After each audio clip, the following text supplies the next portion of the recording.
తీసుకురాగలవా? సరే మావయ్య. ఈసారి చేస్తాను.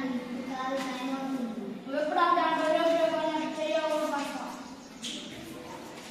ఈరోజు నూడిల్స్ చేస్తావా? ఈరోజు కాదు, సండే చేసి ఇస్తాను.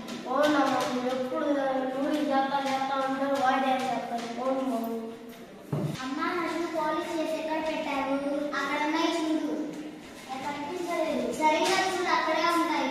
లేవమ్మా.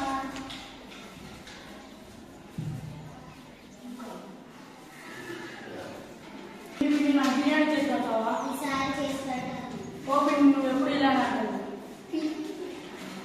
కొంచెం వెళ్ళి కంప్లీట్ చేసుకోవచ్చుగా. నేను 5:30కే లేసాను. మీరే 6:30కి లేసాను. మీకన్నా 2 ముందరే లేసాను. కొంచెం ఎర్లీగా లేదు. 5కి లేస్తే పనులన్నీ చేసుకుంటా అయిపోతాయి. అమ్మే ముందర లేవాలి. మనం 10 నిమిషాలు ముందర లేసి మన పని మనం చేసుకొని అంతా తయారు చేసి పని అయిపోతుంది కదా.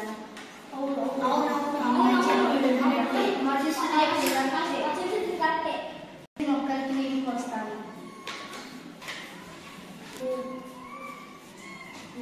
నేను కూడా పొద్దున్నే లెగిసి కూరగాయలు కటింగ్ చేస్తాను. మా షూ నేనే కాలేజ్ చేసుకుంటాం. మా బ్యాగ్ నేనే సర్దుకుంటాం.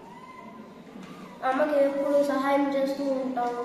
మా బ్యాగ్ మేము సర్దుకొని మేమే బట్టలు నీట్గా సర్దుకొని ఉంటాం. అమ్మకి మేమే చెప్పము, మేమే అన్ని పనులు చేసుకుంటాం. బ్యాగ్ మేము చదువుకున్నాం. స్కూల్ కూడా మేమే ఉంటాం. మా పనులు మేమే చేసుకుంటాం. ఈసారి ఎప్పుడు చూసి మనం మన అమ్మకు సాయం చేస్తూ ఉండాలి. వాళ్ళని ఎప్పుడు బాగా చూసుకోవాలి. ఎలా అయితే ఇప్పుడు మనల్ని ఎలాగైతే చూసుకుంటున్నారు, పెద్దయ్యాక వాళ్ళని దానికంటే గట్టిగా చూసుకోవాలి. మన అమ్మ నాన్న మన కోసం చాలా త్యాగాలు చేస్తున్నారు. ఆ త్యాగాలకి మనం వెలకట్టలేదు. మనం ఎలాగైనా మన అమ్మ నాన్నని బాగా చూసుకుని వాళ్ళ వృద్ధాశ్రమంలో అలా వదిలిపెట్టకుండా మనమే మన డబ్బులతో పోషించాలి. మనం ఇప్పుడు ఎలా అయితే పోషిస్తున్నారో ఎప్పుడు పెద్దయ్యాక మనం కూడా వాళ్ళని అలాగే పోషించాలి. మనం ఎప్పుడు చూసినా వాళ్ళని మనం కాపాడుకుంటూ వాళ్ళకి రోగాలు వస్తే వాళ్ళకి ఇళ్ళని ఇవ్వడం, మనల్ని చేసినట్టు మనం ఎలా అయితే బాగా చూసుకుంటారో అలాగే వాళ్ళని బాగా చూసుకోవాలి.